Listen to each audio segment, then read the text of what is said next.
ঝিনাইদহের মহেশপুরের কলিয়ানপুর সীমান্ত দিয়ে অবৈধ ভারতে প্রবেশের সময় বিএসএফ এর গুলিতে নিহত বাংলাদেশি এক নাগরিকের লাশ 4 দিন পর ইসামতি নদী থেকে উদ্ধার করা হয়েছে।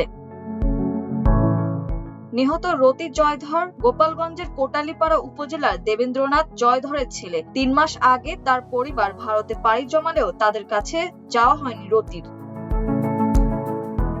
মহেশপুর 58 বিজিবি ব্যাটালিয়নের অধিনায়ক লেফটেন্যান্ট কর্নেল রফিকুল আলম জানান, গতকাল বৃহস্পতিবার সন্ধ্যায় স্থানীয়রা ইসামতি নদীর পাড়ে উৎকট দুর্গন্ধ পেয়ে গিয়ে কচুরিপানার নিচে ভাসমান একটি লাশ দেখতে পান। খবর পেয়ে বিজিবি সদস্যরা ঘটনাস্থলে গিয়ে নিশ্চিত হন যে লাশটি বাংলাদেশের অভ্যন্তরে প্রায় 10 গজ ভেতরে নদীতে ভাসছিল। পরে মহেশপুর থানা পুলিশকে খবর দেওয়া হলে তারা লাশটি উদ্ধার করে।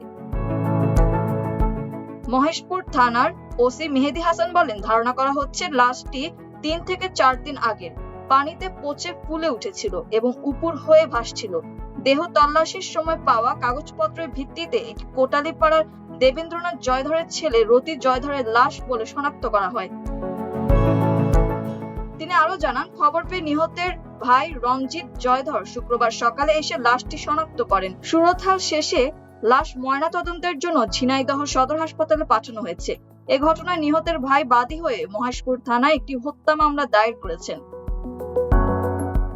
সুরতহাল প্রতিবেদন প্রস্তুতকারী এসআই আলমগীর হোসেন জানান, লাশের ঘাড়ে ডান বাম পাশের পাঁজরের নিচে এবং পিঠে আঘাতের চিহ্ন পাওয়া গেছে, যা গুলির আঘাত হতে পারে বলে ধারণা করা হচ্ছে। তবে ময়নাতদন্ত প্রতিবেদন পেলে মৃত্যুর প্রকৃত কারণ নিশ্চিত হওয়া যাবে। নিহতের ভাই রঞ্জিত জয়ধর জানান, রতির 2 ছেলে 2 মেয়ে ও স্ত্রী রয়েছে। ছেলেরা দীর্ঘদিন ধরে ভারতে অবস্থান করছে। বড় মেয়ের বিয়ে হয়েছে এলাকায়। 3 মাস আগে রতি জয়ধরের স্ত্রী ও এসএসসি পরীক্ষার্থী ছোট মেয়ে ভারতে চলে যান। সম্প্রতি গ্রামের জমি ঘর বিক্রি করে 3 দিন আগে স্থায়ীভাবে ভারতে যাওয়ার উদ্দেশ্যে বাড়ি থেকে বের হন রতি, কিন্তু সেই যাত্রাই হয়ে ওঠে তার জীবনের শেষ যাত্রা।